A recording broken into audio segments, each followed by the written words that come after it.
Athlete of the Week, holiday happenings, and service trips. All that and more coming up on Pirate Nation News.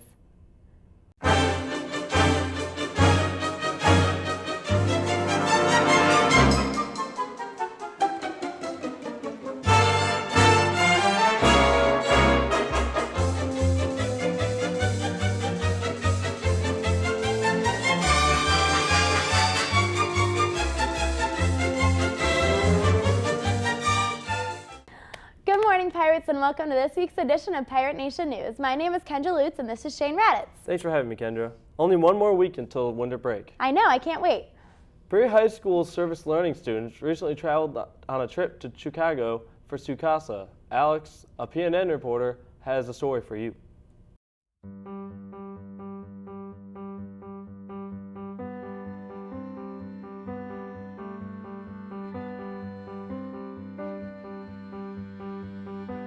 All right, Sukasa is a homeless shelter on the south side of Chicago. We've been traveling there with the PSL students for the last 7 years. It's a shelter that serves victims of domestic violence and their families. So this year when we were at the shelter, there were 5 families and about a half a dozen kids under the age of 13. It's a unique service opportunity insofar as it gives us the chance to live with the people that we're serving for 4 days. While we were there this year, we did a number of different tasks, ranging from insulating windows to sweeping up the grounds to working at a soup kitchen that's put on for people in the neighborhood, and also interacting with the children who are at Sukasa.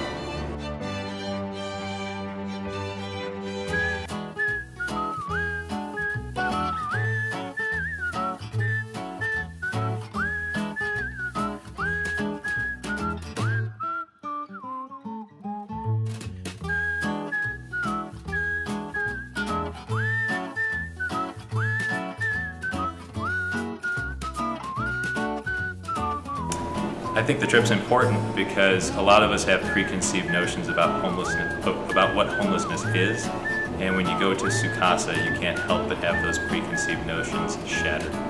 When you see kids who are homeless, kids who are as young as 3 and 5 years old, it very quickly changes your perceptions of who the homeless are. And I think it also teaches us that no matter how different we might appear to be from people, whether we have different cultural backgrounds, different economic circumstances, we learn very quickly when we're at Sukasa how we as human beings are so much alike, and there's not all that much that separates us from the people that live on the south side of Chicago or live at Sukasa.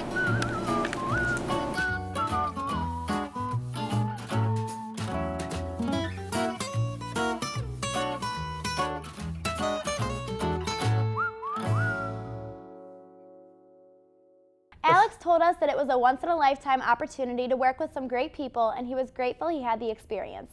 Now over to Katie with a Perry Elementary School classroom highlight.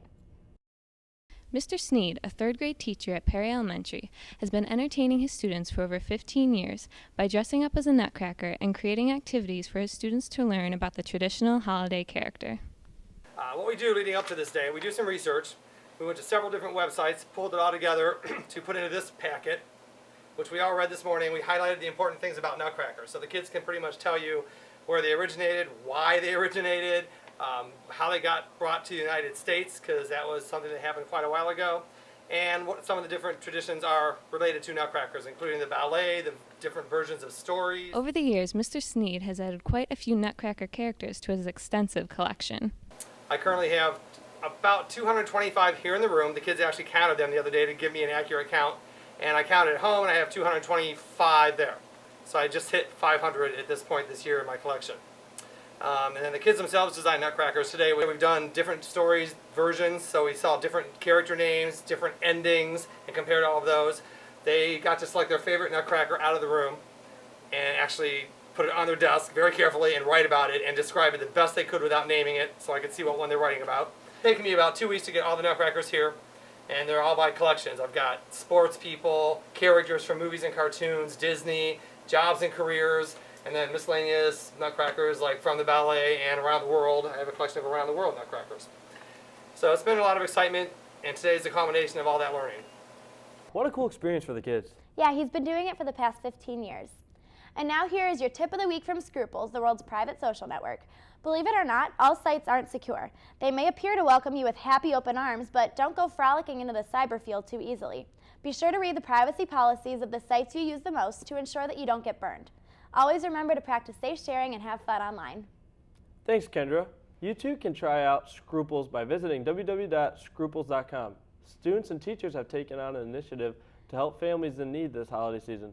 Now let's shoot over to Kayla with weather. Thanks, Shane. Your weather for next week is finally starting to look like winter. Temperatures will drop over the weekend, and by Tuesday you can expect to see some flurries. The snow showers will continue through the week, and hopefully we'll end up having a white Christmas after all. Now over to Emily with the sports. Thanks, Kayla. The swim team has been hard at work to make their season a good one. Their meets against Madison and Kenston were tough matchups, and unfortunately, they lost. Hopefully, they'll come out successful at their meet on Friday against Riverside. Saturday, our top swimmers, Nick Hasher, Katie Botchnick, Tom Nedzwicki, Tyler Longstreth, and Dan Anderson, will be competing at the Viking meet at Cleveland State. Make sure you get out and support this team. I'm talking to you, Red Army. Katie Botchnick was able to get a great highlight reel on this hard-working team.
Our athlete of the week is Carly Illig, who has been a key in the JV basketball team's success.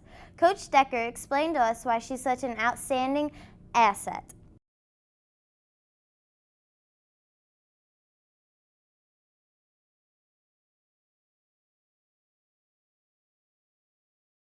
The athlete of the week for girls basketball is freshman Carly Illig, a member of the JV team.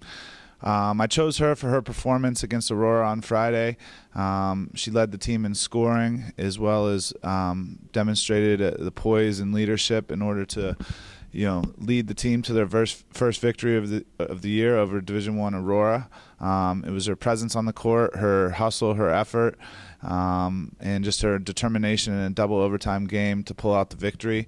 She did a lot of good things, made her teammates better, knocked down some crucial shots, hit some free throws at the end of the game, pulled out some steals, dived on the floor. Just a complete overall effort, and she deserves this Player of the Week performance.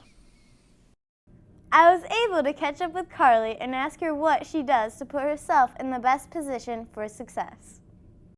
I chose to play basketball because my dad used to be a really good basketball player in high school, and ever since I was little he got me involved with it, and I've liked it since then. My favorite part of the game is winning. Being a freshman chosen as Athlete of the Week feels really cool because I'm only a freshman and they could have chosen like a senior, a junior, or someone older. In my free time I hang out with friends and practice basketball. I listen to a bunch of different songs. I just have a playlist for basketball. My favorite movie is The Notebook. Now let's go back to Kendra and Shane with more news. Thanks, Emily. We've got one final story that's sure to leave you inspired and in the holiday spirit. Many of the students at Perry High School have been participating in a service called Adopt a Family, and we caught up with some of the school's most appreciated staff to hear a little more about what makes this service so outstanding. Adopt a Family are families that needed help over this Christmas season due to their financial situations. So we have, it's like 57 families this year that we're helping. And it's teachers, school groups, individual community members that are helping, and community groups as well, that are helping to adopt a family, and then they purchase gifts for that. Adopt a Family starts, we ask for the request, usually like in November, people send us a notification that they need some help. Gifts will be delivered before Christmas. And sometimes they're either delivered or the families are asked to pick them up here at school. Jankie's been involved with that for at least 21 years. It seems just, I've only been at the school for 7 years, and I know each year it seems like we've had more and more families that need help. And we're happy to do it. There's also the Pairing Center, helps the families with food items too, if they would need that as well. That's all for today, Pirates. We'll cap off our announcements with some 5-second films from our Media 2 class. And with that said, have a great weekend and go Pirates. By the way, I kissed a girlfriend.